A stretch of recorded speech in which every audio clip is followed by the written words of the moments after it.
Welcome again, everyone, to yet another episode of That Kingsville Podcast. I'm your host, Dave Hunt, and with me, as always, to my left, Kevin Black, and across from me, Steve Ianson.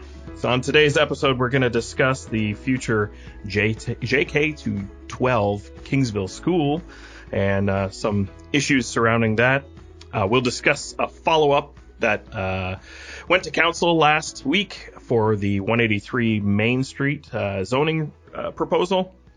And we're going to talk with Steve Ianson predictions for 2021. I know it's, we're into second quarter of 21.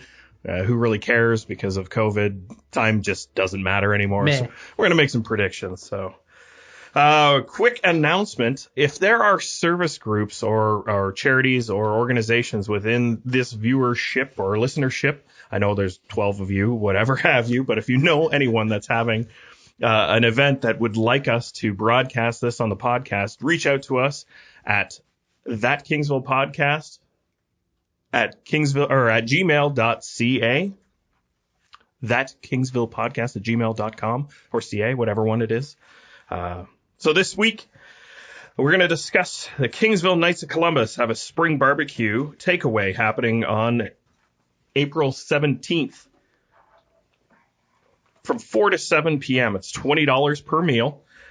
Includes a barbecue pulled pork, chicken and thighs and legs, coleslaw with a bun, baked beans, and a dessert. You can place your order before April 10th by emailing Tom Boutros at council8233@gmail.com or text or call 519-819-1434.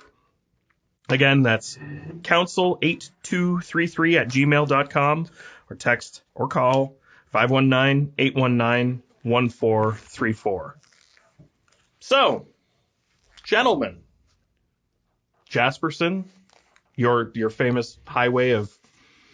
Oh, are we talking about the big issue which on Jasperson? There are many issues. Let's just, we'll single out one of them. The town came by and trimmed my tree. Just a tree? Yeah. Insignificant tree? Well, apparently it was causing and I assume this is one of our main topics tonight. So at the corner of Jasperson and Applewood, apparently it was causing some sightline issues, so they had to come by and trim my tree up 6 feet. And does it look? It looks horrendous. Oh, of course it does. Yeah. It looks horrendous. Of course. Well, you shouldn't have created a sightline issue, and then we wouldn't have been in this predicament. Well, and I told them when they came to the door, and they're like, hey, just, your tree might, cause someone to get killed because they'll walk by and the car won't be able to see them because it's hiding them. Like, I don't care. Yes. I want my tree to look great. Right. And now it's just, it looks barren. Do you know how much landscaping is? You didn't want to tell them to just leave your tree alone? Honk, Nothing, honk. eh? Gary, honestly, Gary, honk, honk. It's a spruce tree, and I didn't really want to needle them too much. So they were sprucing it up. Okay, good. Two. But you'd think they do tremendous work. The tremendous. But at the end of the day, look, you're getting to the root of the problem, and that's the main thing. Man, you're really chipper tonight. Oh! All day. All day. We can do this all day. We I'd high five you, but I'm not allowed. No, don't get too close. It's a COVID high five. Gentlemen, it's exciting again. I love, hearing about what our impact is having in this wonderful town of Kingsville and how informative people think we are. Oh, I also want to say, because I believe I'm contractually obligated now, I am powered by Red Lantern Coffee. Oh, I'm sorry I'm late. Okay. I had to brew my coffee. Okay, you get 2 free mentions of either Leah Maria's or Red Lantern, and then after that, you're putting money in the pot. Okay? I'm powered by Union Water.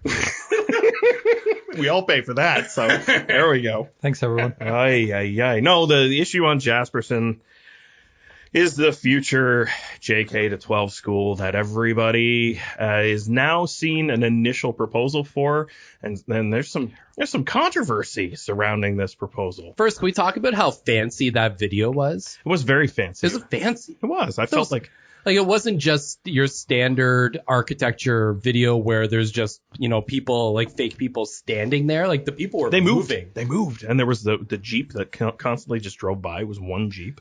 But what did we really learn from it? Nothing. Exactly. Nothing. It was a lot of probably propaganda, but it really told us nothing. Yeah, it was nothing. It was pretty. Yeah. I felt great after Listen, watching it. Up until this point, we had zero. We didn't know location until that was an announcement that happened in November of 2019 or whatnot. I like to actually think that I made that announcement. Actually, I think at a council when I was running for council at the Kingsville All Candidates Night. Was hosted by who? Me? Dave? Me. Yes, Organized by fully organized by. Oh yeah, me. Oh, Yeah. weird. Yeah. But I should. Shameless. I didn't realize I was making the announcement. Yes, you did. I didn't know that. Yes, you did. Because I don't want to give their name away, but the people I know at the board had told me that it had been decided. And I was like, oh well, here's where it's gonna go. And then You wanted to everyone's like, oh, Yeah, you wanted to get elected. So by any means possible, I'm going to name drop or quote whatever it is that I know. Everything. You go for it. He me. just wanted the building named for him. He did. Yeah, this is Black Collegiate. Kingsville Black Collegiate? No? Lee and Maria's. No, not it was there. Lee and Maria. Fountains just shot out Red Lantern coffee. Yep.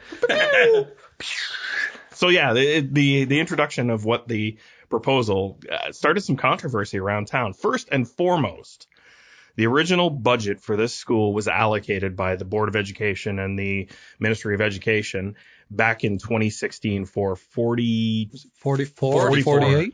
million in 2016 dollars. So 5 years. 5 years, 44 million then.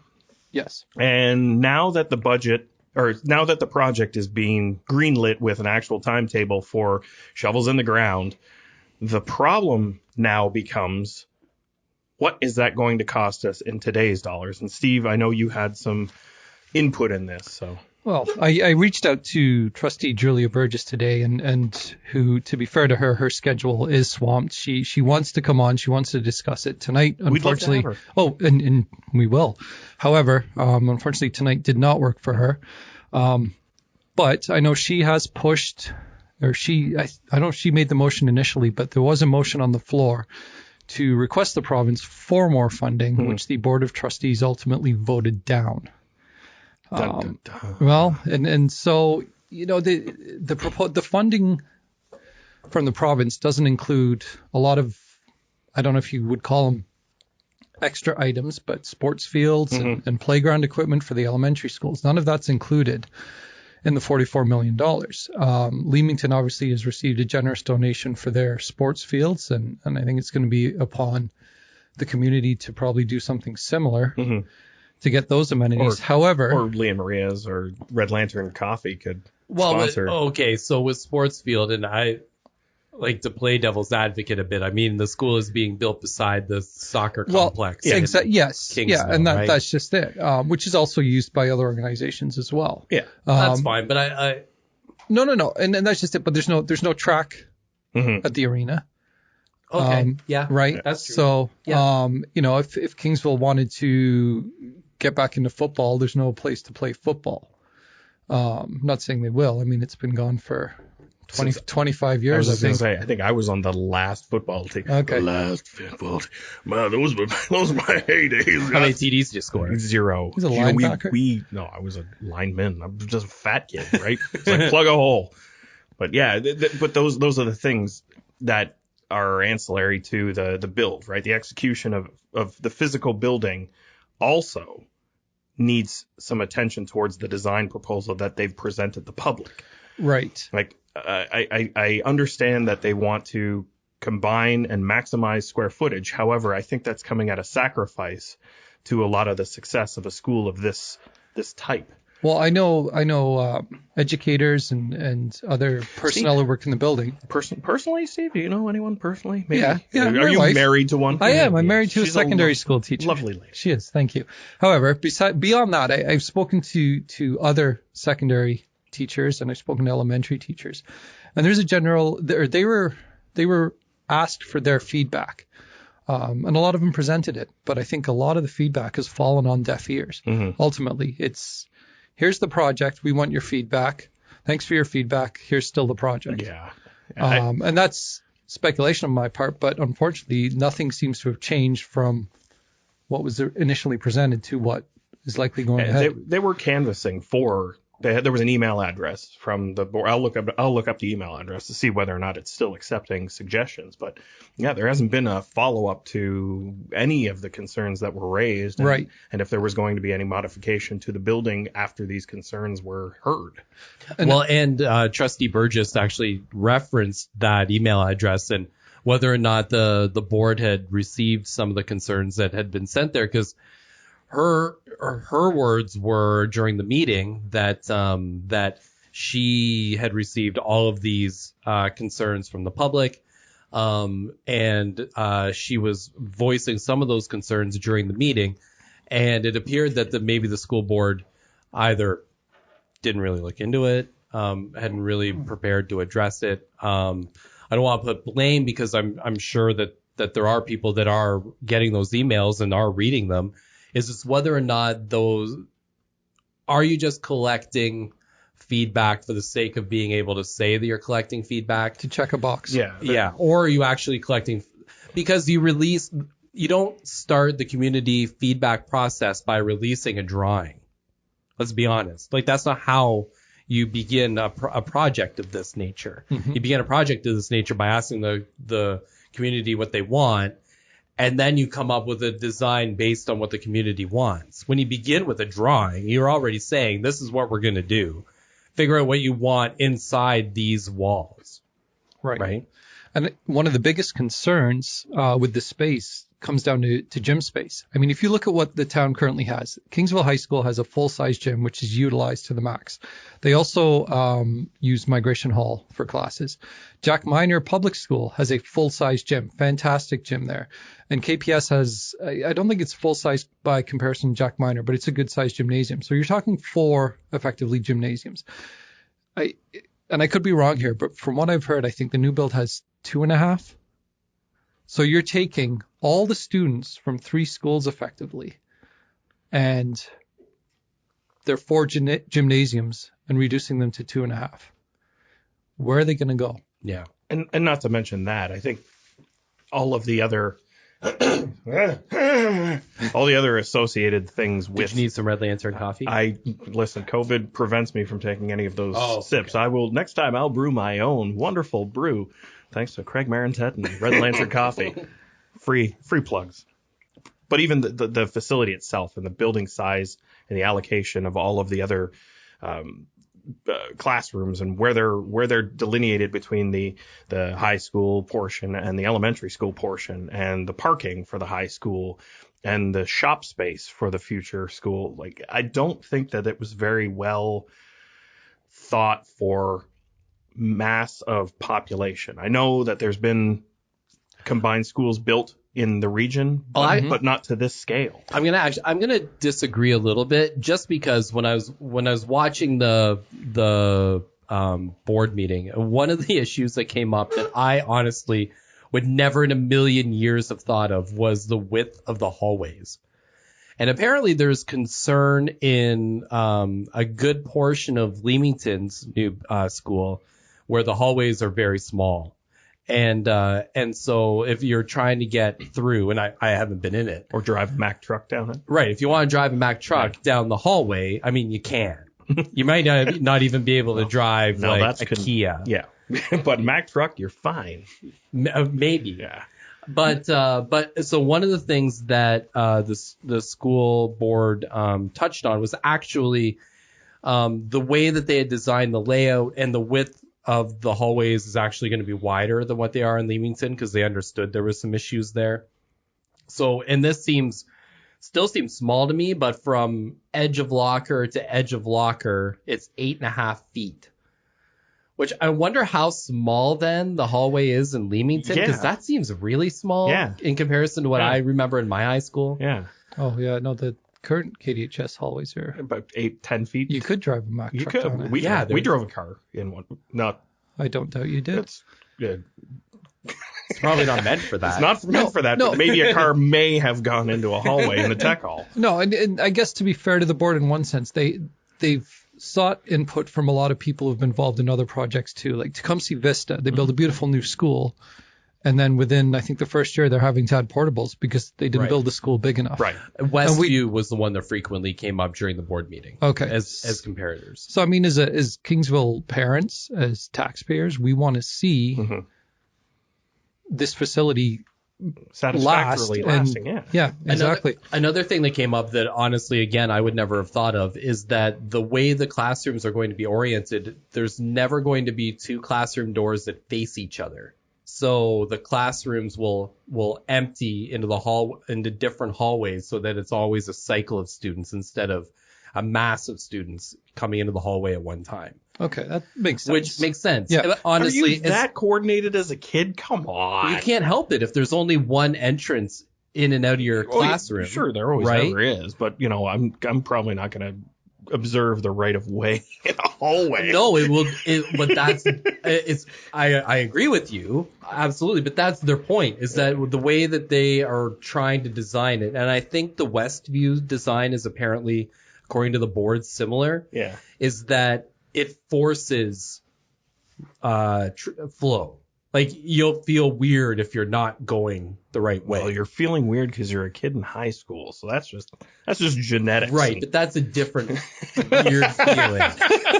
It's more like butterflies.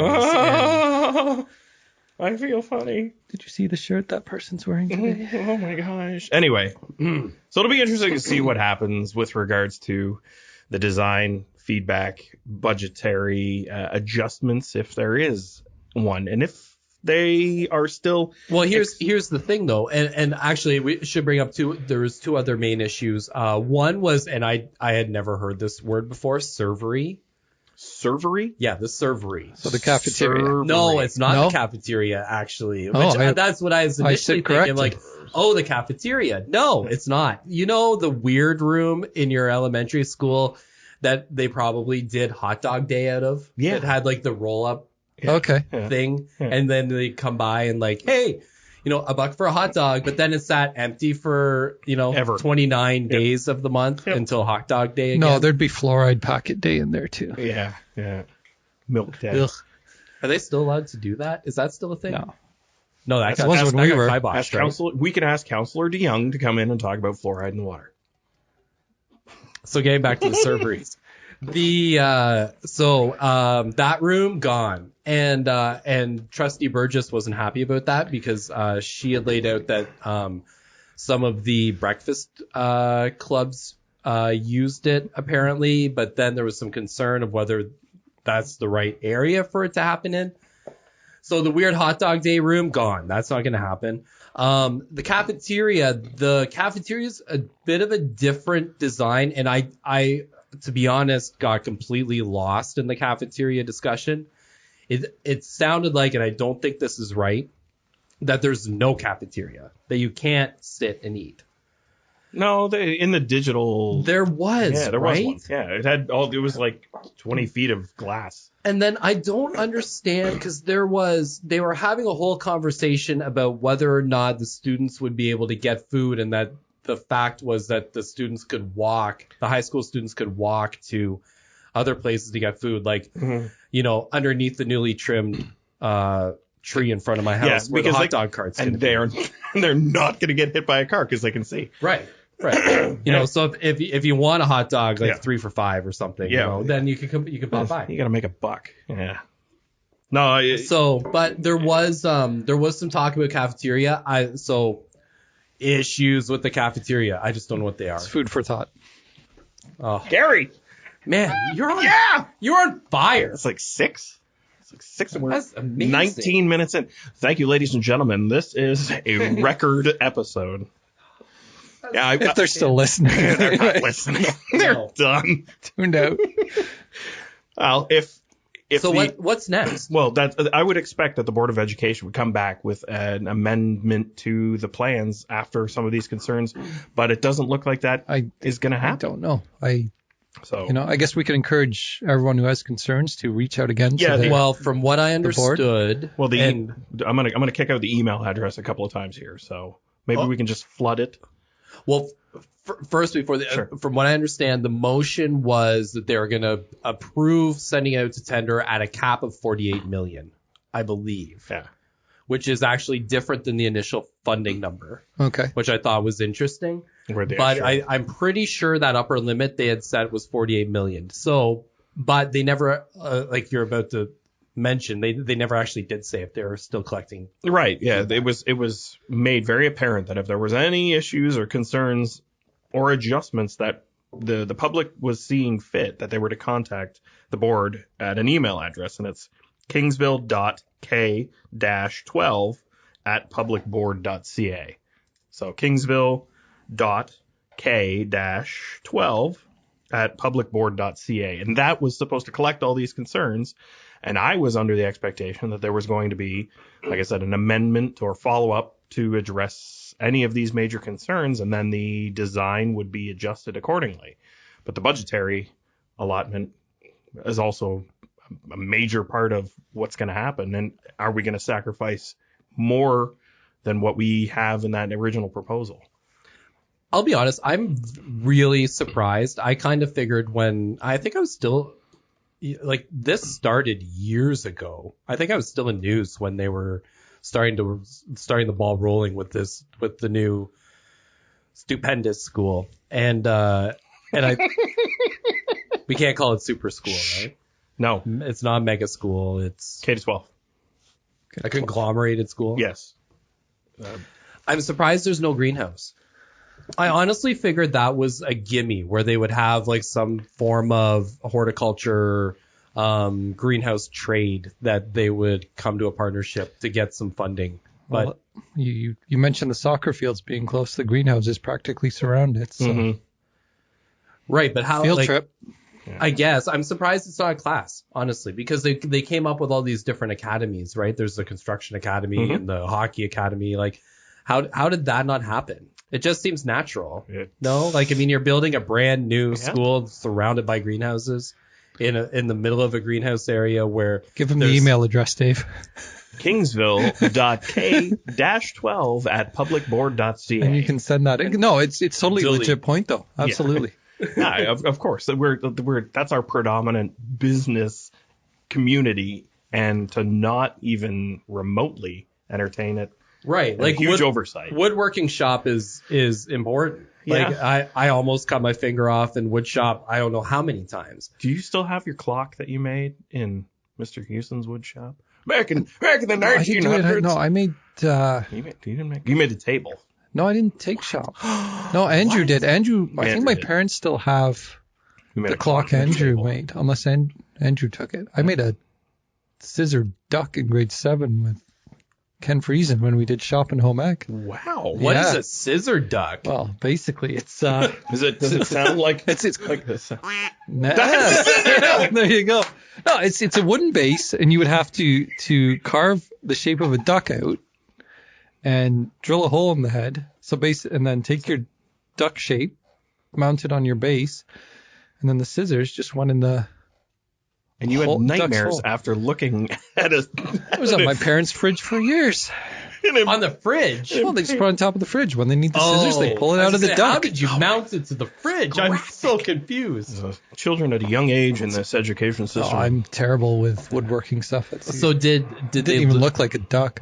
Like, did your parents just give up a pair of scissors? Like, it was just over for those scissors? Or was it meant to be a scissor holder? Oh, no, it still held scissors. It didn't really look like a duck. Steven worked really hard on this. We better show him that it...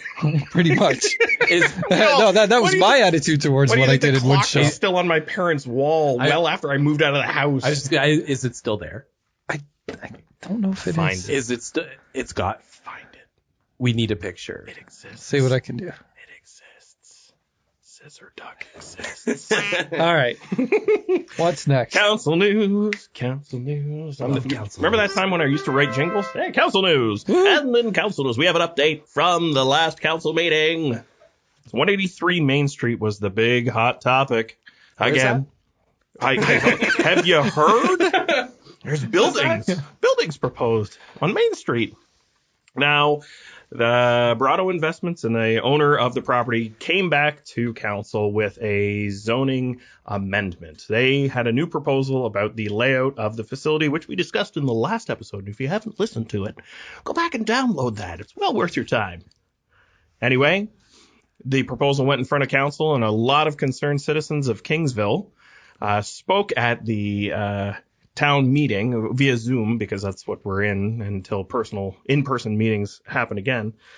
So the proposal was to retain the existing building that is under such scrutiny. I believe it's called the Jasperson House or whatever have you, but it was imposed with heritage designation after the first proposal to remove it from the property. So the developer and the property owners came back with a revised proposal that retained the building, severed it from the property, and then there was a 22-ish unit condo building to be built at the rear of the property. So in the eyes of the developer / property owner, this was a happy medium.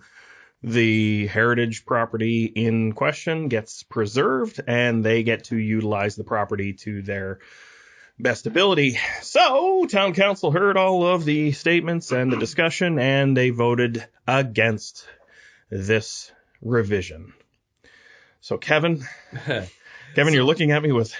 So in our last episode, I had laid out a case where, in my opinion at the time, I kind of felt that it wasn't in council's best interest to vote that way, even though they may want to, because they were kind of setting themselves up for an appeal. Mm-hmm. Because across the road, they had already approved a condominium development. Three, actually. Three. Well, 3 units. Two and one. Yeah. So 3 buildings, but 2 developments. Yep. And this one isn't wholly different, really, than what's happening across the road now that they've decided to sever the front house. Mm-hmm. And I think I may have even said that council might be foolish to, which maybe was harsh.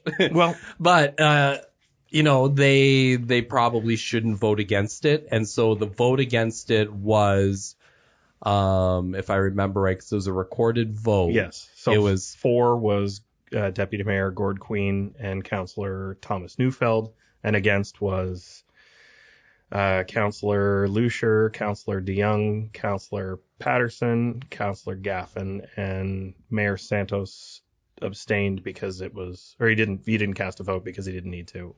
No, in a recorded vote, everyone has to vote. Yeah, he abstained. Yeah. Okay. Yeah, abstained. He officially abstained. Yeah. Okay. So, right there's the vote with your heart and vote with your head. Mm-hmm. Now that a proposal was put in place in front for the issue as to why the council and townspeople wanted that house preserved, they've come with that happy medium proposal and shot it down now as well.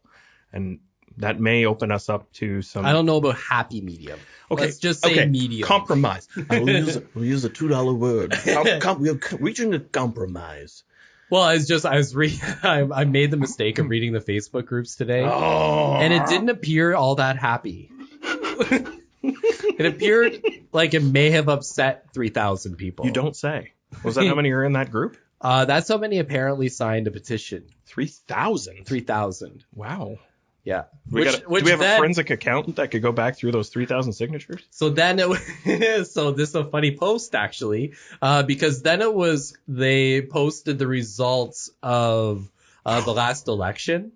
Kevin. And the turnout of the last election, and the last election had a total of just under 7,000 votes cast. Mm-hmm. Which is 46% of the electorate, mm-hmm. which puts the total electorate at about 16 and change. Mm-hmm. So then they were making the comparison. Well, we have 3,000 signatures on our petition. There's only 16,000 residents, voting residents, so that the argument that their petition wasn't substantial might not be accurate. Right. Which, yeah, I guess. Maths. I mean, it is double the number of votes I got, so... Kevin, you were what? You were like number 8? 7. Number 7. Yes. Barry. Yeah. Barry Wilson. Barry Wilson just edged me out. He did. It was a good It was a good show. It was a good show. You know what? It's a nice reminder. Really good campaign. Hey, you know what? When I looked at the results and I saw my name on top, I'm like, that doesn't seem right. And then I realized it was alphabetical. I'm like, oh yeah. That's right. This is bringing back all of those memories. Everybody that was casting their ballot and was like, well, I'm not going to pick the top guy. I'm not going to pick the bottom guy. I'm Yeah, gonna pick it was some a strong group of candidates, folks that's in for the sure. middle. Well, Yeah, you don't have to placate to me, Steve. It's okay. But it was Nice. it was an interesting argument, and so I gathered from that maybe there's some people that don't like the proposal. Some. Yeah, some. But I want a forensic accountant to see 3,000 signatures. Like I know how well and how easy it is to garner, attention online. If you ask somebody to sign my petition to have the beer store open at 9 a.m. instead of 10, and somehow they come up with 10,000 signatures overnight. So I'm not saying that that's what happened, but is there really 3,000 people that are concerned with this house and the development? Well, and here's the thing with it, though. I don't think, and this was kind of the point I was trying to make last week, I don't think the argument anymore is whether or not people are in favor of it. Mm-mm. Because No, it's done. It's done. It's done. The town, and if you don't like it, be mad at all the councillors that have approved any of the development. Or administration. Or the fact that, and we're going to I'm going to hold it back a little bit. Reel her in. Because, no. So, wait a minute. Do we have breaking news? Is Kevin Black going to run in 2022? Absolutely not. Can I have some of your old campaign posters? Oh, you can have them all. I've got a whole closet of His them. daughter drew some beautiful signs. I still have one. It was a portrait. Highly accurate. She told me portrait. very times. When did you get your That's arms what she removed said. from the side of your head? It was a long and extensive surgery.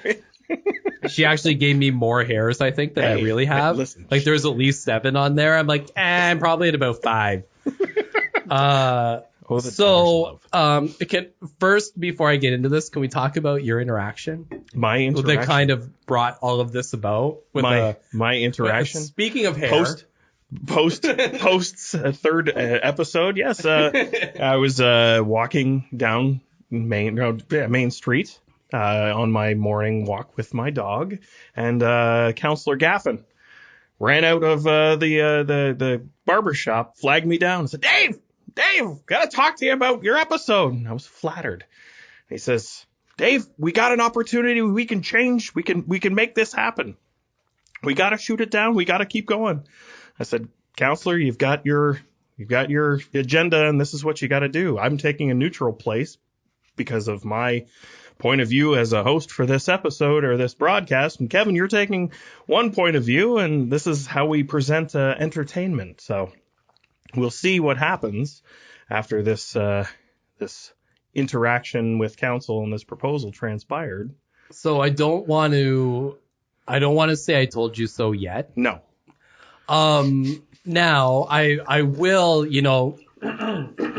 bring up this one meeting that happened in the town of Uxbridge in 2016 involving the local planning appeals tribunal, or LPAT as people may know it as. It is known. If you have planning issues like zoning bylaw amendments that you want to appeal, this is the group that says, okay, we'll take your appeal, and then they make a decision on it. Yep. And so I hesitate to bring it up because it is a little bit different, because it was a piece of property roughly the same size that also had a heritage home on it, that they were also looking to build 22 condominium units on. These ones were semi-detached instead of in an apartment style building. The lot was a little bit bigger to allow for it.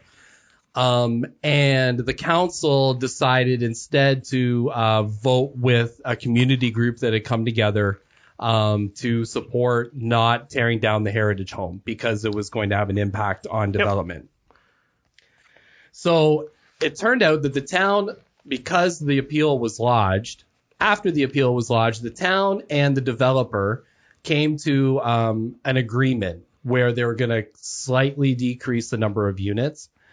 And the local planning appeals tribunal thought that this was such an important issue to hear that they were going to ignore the agreement and actually follow through with the hearing so they could come to a decision, in which they ended up siding with the developer 100%. Yep. And said that the 22 units was fully able to be developed. Yeah.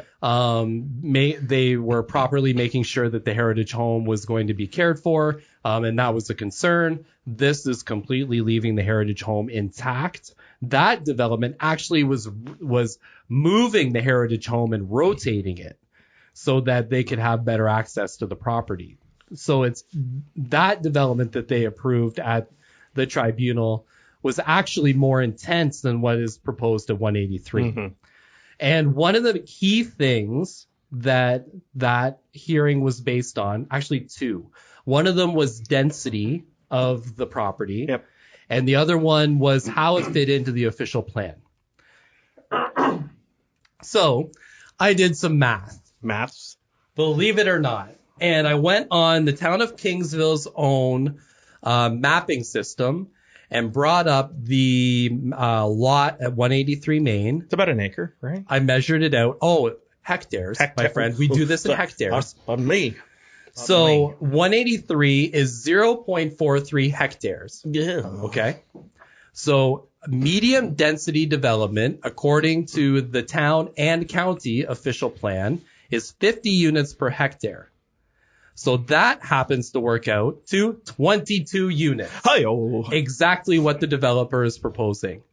And if people aren't aware of the way that official plans work, the actual approval of an official plan in our region is at the county level.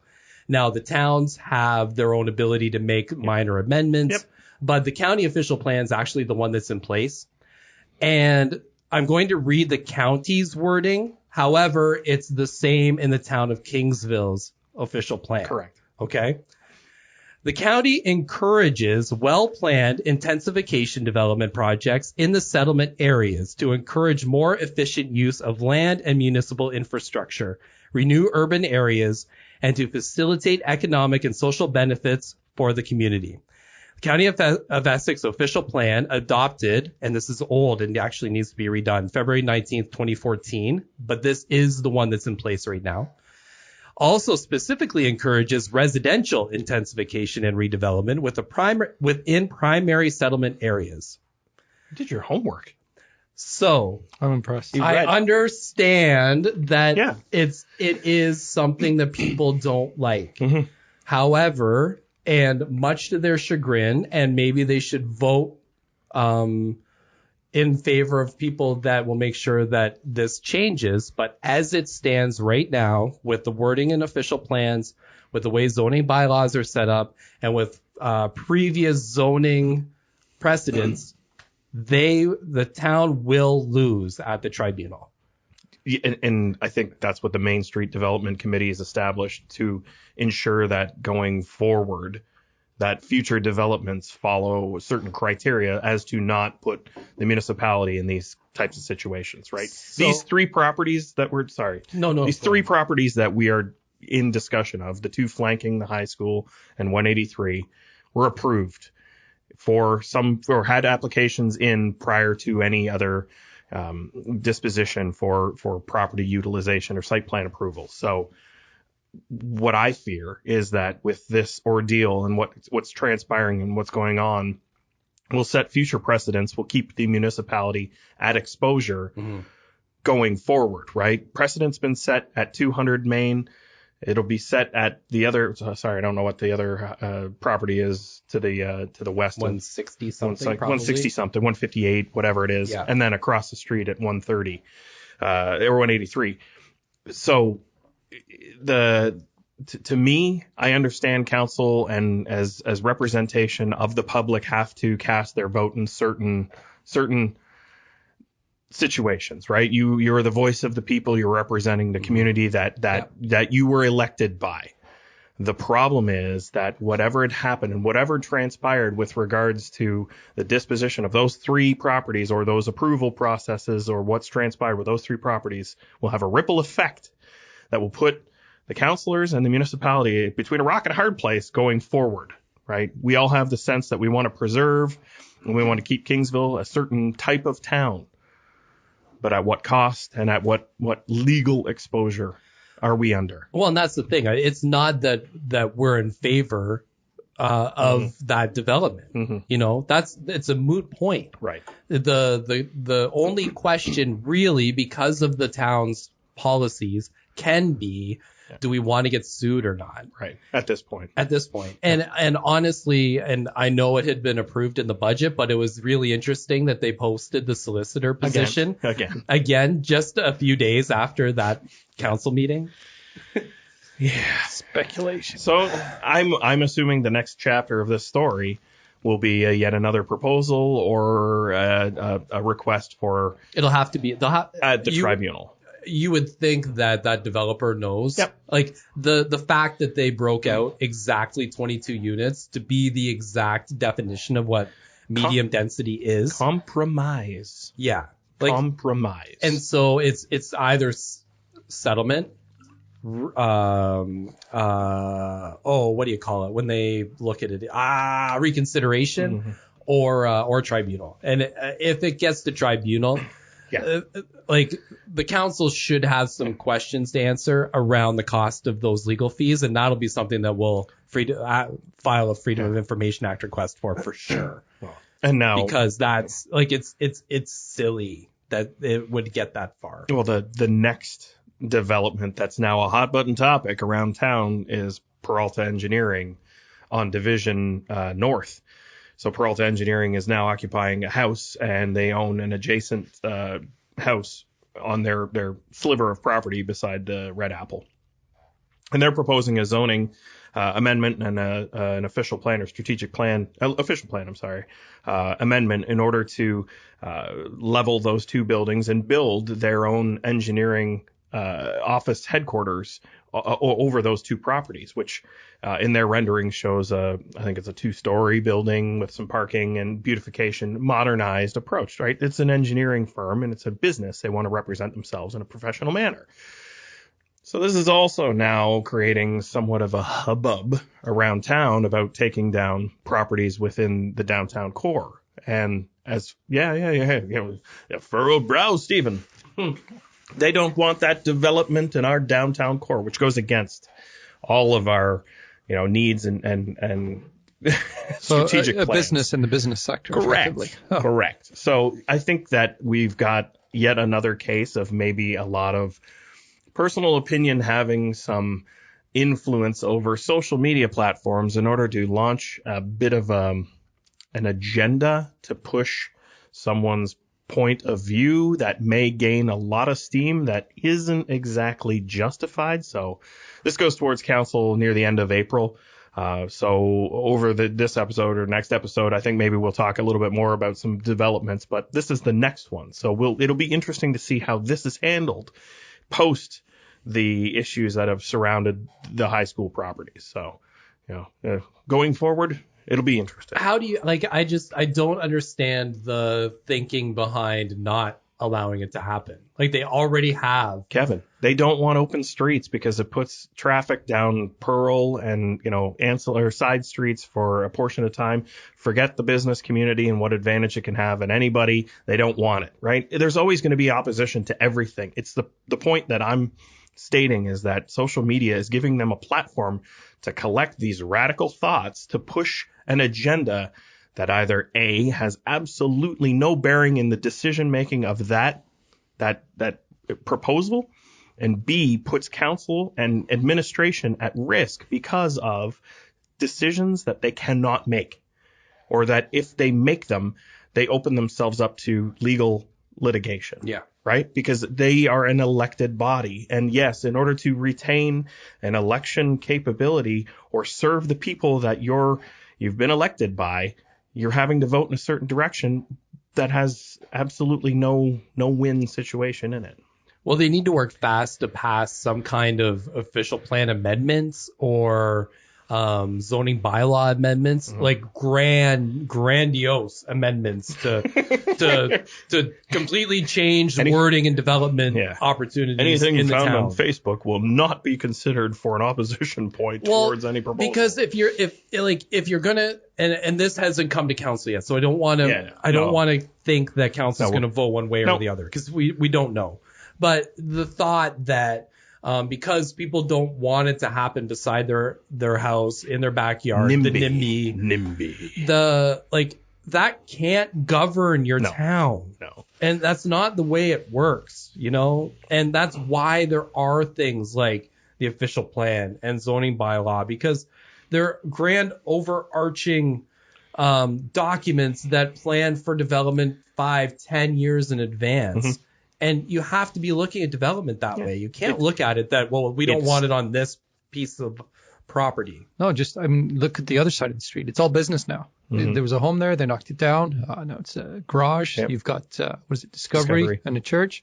They want to expand their business next to a current business. Correct. Yeah. It's the NIMBY mentality that pushes. And it's just a fact of life. But going forward, the municipality has to dictate economic development capability and strategic direction going forward. And if it falls within those criteria, it shouldn't be up for debate. Yeah. If these developments fall within the town, the municipality, whether it be the county or the town of Kingsville proper, if it falls within those criteria, it is just not up for discussion. Well, and I hate to say it, but chances are when Kingsville Public closes, it's not going to be a couple of nice bungalows that are built there. Oh, no. It's a huge property. It's a huge property. And it's basically kitty corner, if not pretty much across the street from this building. Mm-hmm. Or what proposed building. Around the corner from. Yeah. Right. How can you say no? I don't understand. No. You could not like it, but at the same time, if it's completely within the guidelines of what's happening, then what are you doing? So, all of this discussion may just be all for naught, because the council will be able to, or the municipality will be able to make the disposition that no, it falls within all of the boundaries we've already, or all the qualifications we already have set. Whatever the NIMBYs say have no power. It's just, like I said, social media seems to be having a very big influence on certain situations, and is it unjustly or unfairly putting a municipal decision at risk for future litigation? Mm-hmm. So, or legal malaise. Legal cost. So. Yeah, it's money. It comes down to money. We should just get Red Lantern to sponsor.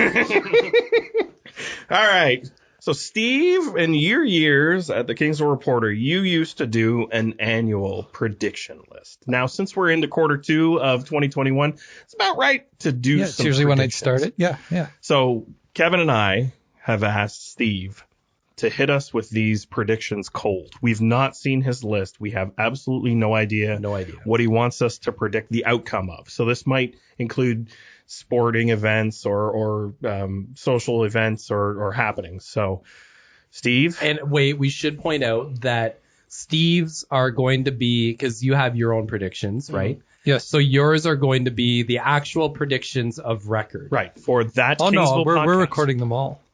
Yes, but if it comes down to it, your pressure's on me. This is your thing. This is your thing. We'll start light. Start light. March Madness. We now know that Houston will play Baylor and Gonzaga will play UCLA. And I'm sorry for all the Michigan fans out there. So let's start Houston-Baylor. Who you got? Baylor. Me too. Gonzaga. Right? Yeah, it's consensus. Yeah. Okay. And Baylor. And then who's going to win? Baylor. I'll take the Zags. Oh. I'll break the tie and go Baylor. That's my choice. All right, here we go. NHL Stanley Cup 2021. Who's got it? What is hockey? Ooh. Yeah. I don't watch hockey. Can we talk about the pairs? The Hartford Whalers. So, you know what? The Carolina Hurricanes got a good team. Yes. Okay, there we go. That's Hurricanes me. It is. Whalers. I cannot say the Leafs.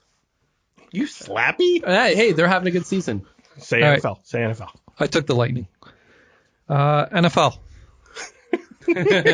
I'm going with Tampa Bay for Yeah, 2021. I would Okay, take good. Tampa Bay Okay, I think we'll be good there. Yeah. NBA. Basketball. I had to look at the standings. I have no idea what basketball. See, here's the problem with COVID. I haven't watched sports on a regular No, basis. that's just it. I'm a basketball guy. I really like Brooklyn. Steve Nash. Steve. He's coaching, right? He's coaching Brooklyn. Is he? I think so. Isn't that where he went? I have no. You look at me Oh my like God. I don't know. Jeez. No, I thought he was the coach in Brooklyn. If he is, I haven't been following Gary, it do close you watch enough. basketball? Not much, but my son would want me to say Atlanta Hawks. The Atlanta Hawks. Yeah, Dominique Wilkins and I the know Atlanta he is a Hawks. coach, but I don't think it's. He's head coach of the Brooklyn Nets. Steve Nash. There we Well, go. then I could. Okay. Well, no wonder they're playing so well. So I wrote down for the final Utah and Brooklyn.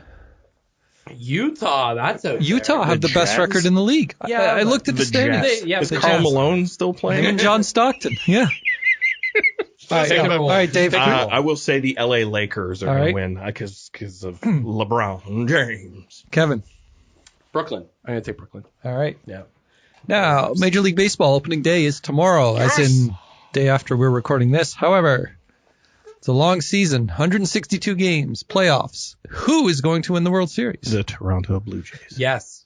Yes. We have Unanimous. consensus on that one. Unanimous. Yeah. Yes, I had Jays written down. I truly believe that. I mean, I'm a longtime Jays fan, but man, they're loaded this year. It's gotten me It excited. won't be the Tigers. No. Not yet. They'll be in the Not yet. basement. No. No, they won't. Yeah, wow. They will finish ahead of Kansas City. Oh, you think? Huh? Maybe. We'll see. We'll see what Hinch can do. All right, let's do a few pandemic-related things. We're in a pandemic. When will we stop wearing masks or stop being required to wear masks? do you wanna- Will this day come? Do you want a like a month and a year, or do you want to? I'll take a year at this point because it's not looking. Ooh. I'm going to say July of 2022. Interesting. I'm gonna say March Same year. next year. Yeah. All right. Yeah. I don't think Mark this the year. 2-year occasion. Yeah. And why not? Yeah, I'm hoping if we can get through this next stretch, maybe. I'll go November of this year. Oh. I'll go Before Christmas. very optimistic here. Huh. So tied to that, when will the pandemic end, and when will we start seeing festivals again in Kingsville? Okay, that's two different things. Right, it is. Are we gonna say like the official WHO Yeah. designation the pandemic is over? That would be what I would assume. Let's go with that. Because that's worldwide then, Yeah. right? So I would say January of 23. There's going to be a long vaccine rollout for, Africa and parts of Asia and but South America. The spread isn't as much there. I'm gonna go with September 2022. Man, these predictions are gonna be way out there. Golly, we're going to follow up. We're gonna get Will time anyone? capsule. Will anyone? In Will episode anyone? 550. I'll split the difference. I'll go November 22 just for the heck. By that time, the episodes will just be us sitting in Gary's front lawn and him yelling at us to leave. So we have seen baseball's talking now about getting more people in. The NFL says they want full stadiums come September. Florida's wide open. Right. Obviously, it's a little different in the States. However, when do you think Kingsville can start seeing some of these festivals that we have become renowned for coming back? Optimistically? Spring of 22. I'm gonna say fall of 22. Okay. All right. Because I know I sit on the Fantasy Lights Committee, and we're putting in sort of Yeah. two different placeholders. things. Yes. Will there be a COVID related, or will it not be? I'm gonna say Migration Fest 2022 is the first one that's normal. Migration Fest 22. Eh? Yeah. What about Highland Games? Sorry, no. You got playing that one in too far out. I got my kilt pressed. Starched. Well done, laddie. Great. Hey, next one. Federal politics. Are we going to see an election in 2021? And if we do, who's the next prime minister or continued prime minister of Canada? And I ask this partly because I see Chris Lewis has been announced as the Conservative candidate locally, and today Tracy Ramsey was announced as the NDP candidate. And those are the two that matter because let's face it, whoever the Liberals throw into them, it's just, hasn't had any impact in the county in Jeez. It's been, Susan Whalen. Susan and Whalen, yeah. Since she was defeated by Jeff Watson, the Right. Liberals have been a I was just gonna say, non-entity. 2006. Was that in 06? I want to say it was Yeah, 04. Jeff had a few terms. He just turned did. 50 the other day, I noticed too. Wow. Yeah. Happy birthday, right. Jeff. I'm going to say no, not this year. Yeah, I'm going to say no, not this year. I Okay. think it's going to be next year. I would be shocked if the Liberals didn't get back in. I was Interesting. shocked. I would say yes this year because of the response for reopening the economy, which may push for an election. Now, whether or not that's going to upset the Liberals, I don't think so.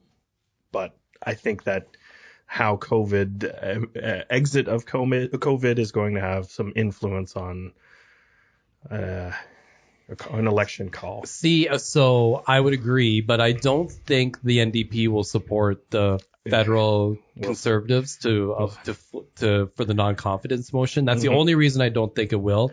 And I can't see the Liberals doing it unless they really fix vaccine rollout. Yeah, They're not going to go until they can say 50, 60, 70% of people have had their shots, at least one dose. That's why I'm thinking next year. But I don't think I honestly think the conservative party policy motion to not consider climate change as being a real thing is really going to hurt them in the next election. I mean, I don't know how you make that decision, but they did, even against their own leader. So I don't really see how that's just a gimme for all the people that their homes are flooding out and even farmers we grow crops and the Lean summers Marias. are completely different. Lean Maria. I wasn't gonna throw it. Yeah, don't worry, I got the plug for you. Do you want to take any pictures? Oh, you got swag now. I got swag. Buy your Lean Maria's swag at the Lean Maria's. Island? Peely Island. I'm local. Straight. Oh, hey. Nothing. All right. I am going to say yes. I don't know why. More of a hunch. Yeah. I think How's it fall? autumn. Hey-o. No, how do you, because how do you see it coming down? Like, what ends up being the Catalyst. The way I see it, there's been so many controversies with the Liberals. No. Come on. What? That's weird. That was the entertainment. No, right. No, and I think it's going to get to a point where the NDP will actually turn around and say, yeah, we need to change. We need to do something different. And it will be the non-confidence vote. And I think later this year, if we can get through the next couple of months, I just think it's almost like everybody wants a fresh start on everything. And it'll be looked at. It'll be looked at that opportunity to say, hey, here we go. Let's do it. The Conservatives are going to be, it'll be really tricky on their timing, I think, because they're going to need to time it so that people are still angry enough about the vaccine and the economy hasn't surged enough yet. Because the conference board just came out saying, over the next 2 years, there's going to be substantial GDP growth. And the highest growth in a single year since 2007. Well, if you look at all the businesses that have closed, something's got to avoid, got to change. right? And oil prices are way up. That's right. going to continue. So if the Conservatives are going to jump on this bandwagon, and the NDP has to feel that they make more of an inroad than they have, now's the opportunity to do it. We'll see. And the last one I had on there, and I had this written down before even the previous discussions, and I'm going future on this one, but I was going to say, what's the political landscape going to look like in Kingsville in a couple of years? I mean, who's the mayor? Who's the deputy mayor? Who's on council? And we're not going to actually answer this one because it's, it's. I'll tell you one vote that I think is a little bit telling, and I haven't asked him about this yet, but Nelson abstaining from that vote on 183 Main, I think is kind of telling of where his head's at right now, which honestly, I think if he's thinking of running again, I would be surprised if he did. I kind of thought that maybe he was thinking of stepping back. But that, I mean, why would you abstain in something so politically charged as that vote? Unless you really just, maybe he just didn't really care. I can't imagine that would be true. But but that is, you don't do that and not run, you know. But I mean, we'll see. It's an interesting thought. I think the Jack Miner statue may be a counselor, right? It's very poignant. It points. So shiny. It is. It's like a brass color. Hey! No, but what was it last time? It was May. Was it May 1st?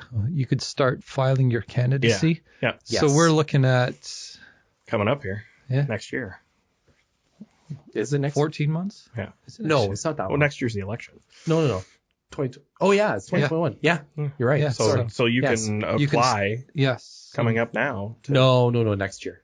Yes, 13 months from now, from tomorrow, you can start filing your papers Tomorrow's as a April. candidate. Yes. Tomorrow's April 1st. Yeah, so 13 months would be May 1st of 2022. Maths. Yeah. We're all doing maths Yeah, today. it's okay. Kevin did more. Unless, Man, I was like busting out those hectares. He did. Jeez. Conversion. I was so ready. Someone have the quote? You got to introduce the quote. Carry the two. And finally, on today's episode, the social media quote of the week.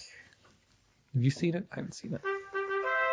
Okay, Thanks, so Gary. I went searching because I really wanted one, and I honestly thought that it was going to come from the post on Concerned Citizens about the boats, like parking your boat or your RV in your driveway, because that there was 120 comments. That upset a lot of people. I had no idea people were that mad. I want to park my boat in my driveway. Wherever I want to park it, wherever Sail I down want. Park Street. I'm gonna park 5 in my driveway because I have all that room Where the now tree where was? they cut the tree. I'm gonna start renting them out. I'm gonna Airbnb 5 RVs in You're my front branching yard. out, aren't you? Uh-oh! That's like 7, 8. But the comment of the week that I found is not from that post, even though I really was hoping it would be, because. But I felt kind of bad because there was a lot of bad blood there. So this one is from the Kingsville, Ontario Facebook group. And a person was looking for someone who does asphalt or cement. And Matt Dick says cement is hard.